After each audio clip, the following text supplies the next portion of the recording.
నమస్తే, welcome to మనం TV. నేను మీ ప్రియాంకారావు. ఈ రోజు మనతో పాటు ప్రముఖ పొలిటికల్ అనలిస్ట్ అరుసుమల్లి శ్రీనివాస్ గారు ఉన్నారు. వారితో మాట్లాడదాం. నమస్కారం సార్. నమస్కారం సార్, ఇప్పుడు రిజల్ట్స్ ఫలితాలు ఇప్పుడు కూటమికి అనుకూలంగా వస్తున్నాయి. మనం చూస్తే కనుక ఇప్పటి వరకు వచ్చిన ఫలితాలు ఏవైతే ఉన్నాయో అవన్నీ కూటమికి అనుకూలంగా వస్తున్నాయి.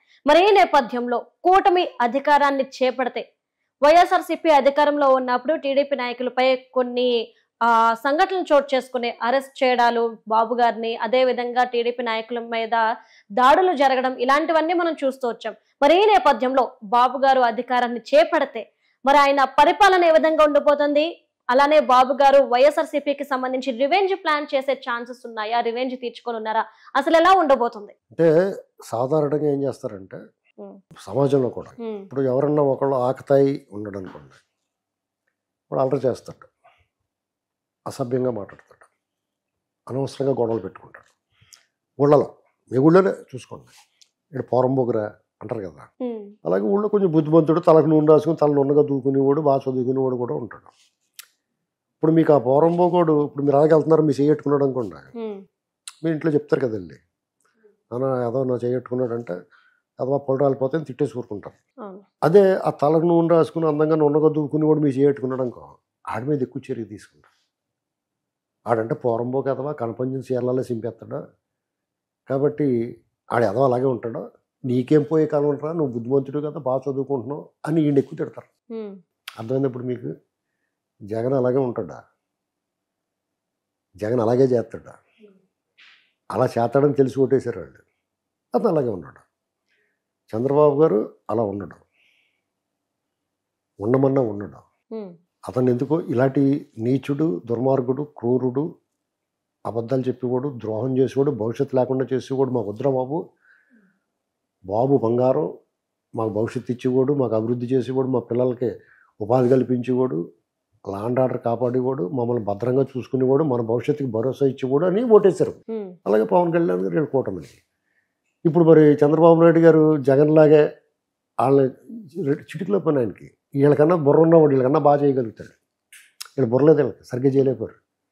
తెలుగులో డెఫినెట్గా బాగా చెప్తారు. కాబట్టి అలా చేయటాన్ని హర్షించరు, కానీ ప్రజలు కోరుకుంటున్నారు చంద్రబాబు నాయుడు గారు మీరు అభివృద్ధి అన్నీ కాదు, లెక్కలు సరిచేయండి అని అడుగుతున్నారు. చాలా కసిగా ఉన్నారు ప్రజలు. ఆ రకమైన భావనకి జగన్మోహన్ రెడ్డి ప్రజలను మూవ్ చేశాడు. ఎందుకంటే చాలా అన్యాయం, దుర్మార్గం, అసలు చెప్పుకోవడానికి అసలు ఎలా జరుగుద్దా అనేటువంటి విషయంలో కూడా అబద్ధాలు, దుర్మార్గాలు, మొగుడిని కొట్టి మొగసాలు ఎక్కినట్టు ఆళ్ళు తప్పు చేసి ఎతటోడి మీద తోసేయటం, కోడికత్తి కాడి నుంచి కులకరాయి వరకు చూసుకున్నా, గ్యాస్ లీకేజ్ కాడి నుంచి పడవ ప్రమాదం చూసుకున్నా, డాక్టర్ సుధాకర్ బాబు దగ్గర నుంచి డాక్టర్ అనితారాని శిరోమండలం చూసుకున్నా, చంపి ఇంటికి డెలివరీ ఇచ్చిన ఎదటోళ్ళ మీద ఏ రకంగా పడేవారు. మహిళల్ని అసభ్యంగా మాట్లాడుతూ, కుల స్త్రీలను అగౌరవపరుస్తా, సాక్షాత్తు దేవాలయం లాంటి అసెంబ్లీలో ప్రతిపక్ష నాయకుడు వాళ్ళ కుటుంబాన్ని కించపరచడం, పచ్చి బూతులు మాట్లాడడం ఒక సెట్ చేశారు వాళ్ళు. అలా వీళ్ళు చేయలేరు, చేద్దామనుకున్నా చేయలేరు. ఇవన్నీ ఆటలని జనం మర్చిపోలేదు. అకారణంగా చంద్రబాబు నాయుడు గారిని అరెస్ట్ చేసి వాళ్ళు గొయ్యాలు తవ్వుకున్నారు. కానీ అప్పుడు చేసిన శాస్త్రం, ఆయన వేధించిన తీరు, ఇవన్నీ జనం ఎందుకు మర్చిపోతారు? తెలుగుదేశం పార్టీ వాళ్ళకి రగులుతూ ఉన్నారు. ఈవెన్ ప్రజలు కూడా అనేక మందిని ఇబ్బంది పెట్టేశారు, మనశ్శాంతి లేకుండా చేశారు. ఇలాంటి ఆడపిల్లలు బయటకు వెళ్ళాలంటే ఏంటి పరిస్థితి? ఏదైనా జరిగిందనుకోండి, జరగకూడదు, జరిగిన తర్వాత దానికి దిక్కు లేదు, సెటిల్మెంట్లే తప్ప పనిష్మెంట్ లేదు ఆ చేసిన వాళ్ళకి. ఇలాంటి పరిస్థితుల్లో చంద్రబాబు నాయుడు గారు చట్ట ప్రకారం ఆయన చేయాల్సిన ఫస్ట్ పని ఏంటంటే, ఈ రాష్ట్రానికి తెచ్చిన అప్పులు ఎంత తెచ్చారు, ఎంత ఖర్చు పెట్టారు, మిగతా డబ్బు ఏమైంది అది. అలాగే ప్రభుత్వ ధనాన్ని రంగుల పేరిట లేకపోతే అయిన వాళ్ళకి పంపకాలు, ఇలాంటి పాటు దుర్వినియోగం, నిధుల దుర్వినియోగం మీద ఒక దృష్టి పెట్టాలి. ఈ 10 ఏళ్లలో రాష్ట్రం సర్వనాశనం అయిపోవడానికి ఇలాంటి దుర్మార్గుడికి అండగా నిలబడిన అధికారులు కానీ, రాజకీయ నాయకులు కానీ, సంస్థలు కానీ, ఏమన్నా వ్యవస్థలు కానీ ఉంటే వాళ్ళు ఈ 10 ఏళ్లలో వాళ్ళకి పెరిగిన ఆస్తుల విలువలు మదింపు చేసి అదంతా రికవరీ చేసి గవర్నమెంట్ ఖజానా చేసేయాలి, ప్రభుత్వ ఖజానాకి జమ చేసేయాలి. లాగేసుకోవాలి, పొట్టు లాగేసుకోవాలి, దాన్ని ఎవడు తప్పు పట్టడం. సపోజ్ జవహర్ రెడ్డి ఉన్నాడు, భూ కుంభకోణం ఆరోపణలు వచ్చినాయి, అతను ఒంటిమే బట్టలు ఇంకో 2 జత బట్టలు సూట్ కేసి తప్ప మిగతాన్ని లాగేసుకోవాలి. అప్పుడు తర్వాత వాళ్ళకి ఒరే మనం ఇప్పుడు కళ్ళు మూసిపోయి మోసం చేసి అవినీతికి పాల్పడి డబ్బులు దొబ్బినా తర్వాత మన దగ్గర 2 జేబుల్లో చేతులు పెట్టి లాగేసుకుంటారు రా బాబు అనేటువంటి విషయం అర్థం అవ్వాలి.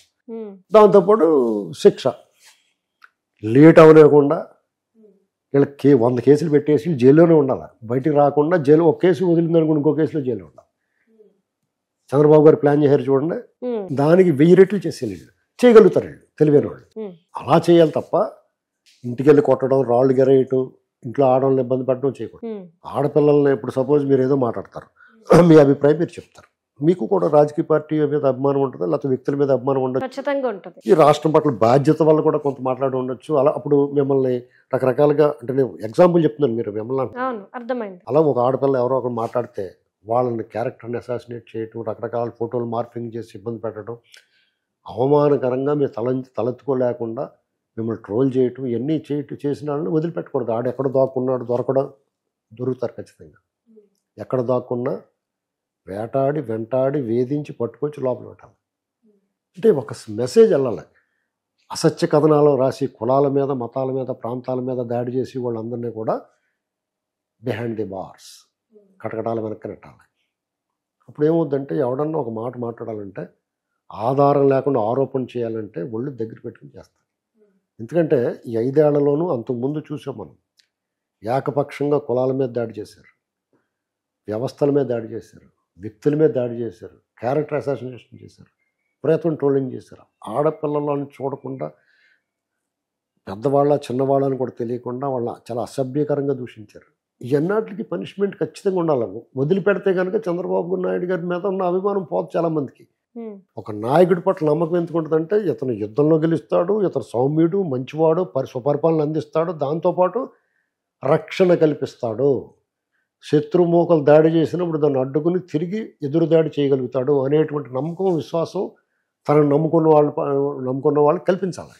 ఆ పని చంద్రబాబు నాయుడు గారు ఎన్నాళ్ళు ఒక సౌమ్యుడిని, రాగద్వేషాలకు అతీతుడిని, దూషణ భూషణ తిరస్కారాలకు అతీతంగా ఉండి వ్యవహరించిన వ్యక్తిని, అభివృద్ధి కాముకుడిని చూసాం మనం. ఈసారి ఆయనలో ఇంకో కోణం, తన విశ్వరూపాన్ని చూపిస్తే కనుక, ఒకనాటి చంద్రబాబు కనుక కనిపిస్తే వీళ్ళందరూ దుకాణాలు సర్దుకుని పారిపోవాల్సింది. ఇది మాత్రం ఖాయం.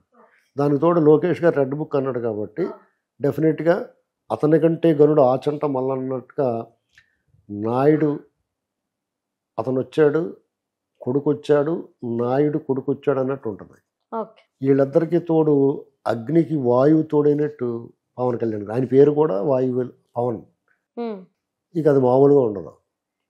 వీళ్ళని ప్రశాంతంగా, మర్యాదగా, పద్ధతిగా, నిజాయితీగా, నిబద్ధతతో రాజకీయాలు చేద్దాం అనుకుంటే వీళ్ళు కెలికి పడుకున్న గుర్రాన్ని లేపి తనిచ్చుకుంటారు. Okay, right. Thank you so much.